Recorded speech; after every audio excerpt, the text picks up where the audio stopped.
Hi, I'm in the Bearing book. I'm starting a new chapter, chapter 14, which is entitled, We Have Come to a Unanimous Accord.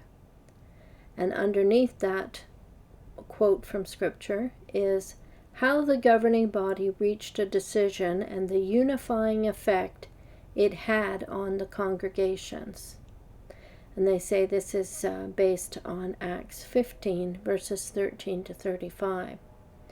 In one of the paragraphs, they say, We will see how those men set a pattern that is followed by the governing body of Jehovah's Witnesses today. So do we see what they have done here? They have connected the we from the Scripture, we have come to a unanimous accord, with the governing body in the subheading and in the paragraph about what they do. They've just connected those things. They're not in the text. The word governing body is not in the Scriptures, but they've planted it or programmed you to think it's obviously there in the account. So you no longer look for the word, you just assume it's there. By their saying it's there, the idea. So we're going to read actually from the New World Translation, the Silver Sword. The next portion is covering 15:13 to 21, the next subheading, the words of the prophets agree. So we'll read the text in the Silver Sword to begin with, and then the next video we'll discuss what they actually comment on that particular section of Scripture. So in the New World Translation, Silver Sword, from verse 13 of Acts 15. After they finished speaking, James replied, Men, brothers, hear me.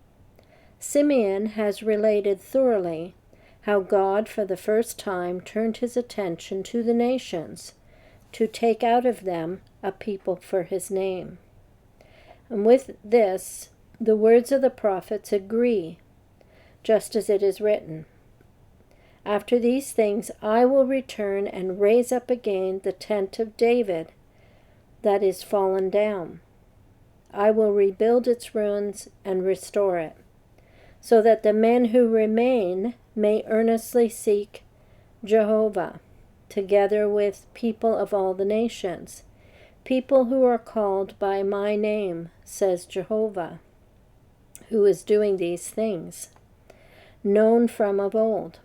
Therefore, my decision is not to trouble those from the nations who are turning to God, but to write them to abstain from things polluted by idols, from sexual immorality, and from what is strangled, and from blood. For from ancient times Moses has had those who preach him in city after city, because he is read aloud in the synagogues on every Sabbath. So that's the section they're going to be discussing in the Bearing book. So what we see here, first of all, if you read just before the starting point here, 13, you don't see governing body mentioned at all. That phrase is not there. But you do see a lot of names mentioned. Specifics are given. Peter or Simeon, Barnabas, Paul, James. And then when he talks about the others, he says, brothers, men. There's no phrase governing body in here. This is Watchtower speak. That makes you think it's in there. Okay, I'm trying to read my own notes here. When we talk about James, which is in this section, it's James that's speaking in reply to what has already been said by Peter and Barnabas and Paul. What was his position, or what was his status? Like, was he perceived by the church? We get some some good ideas as to how he was perceived at the time from just going back to chapter 12. In verse 17, you hear when Peter had been imprisoned, and when he gets out of prison, he says in verse 17 to those that he's been speaking to, he says, "Report these things to James and the brothers." So James is mentioned by names and the others just as brothers.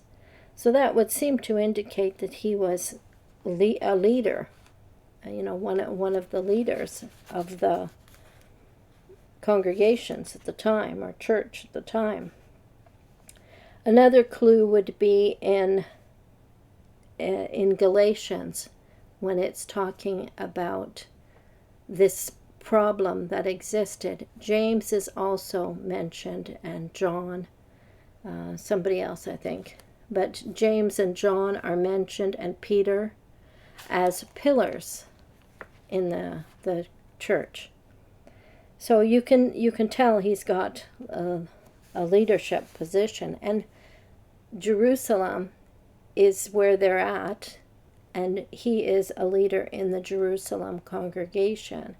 When we hear about, just later in this account, the people who have gone to Paul and Barnabas, who have just, it says they came from James's church to talk to them about circumcision.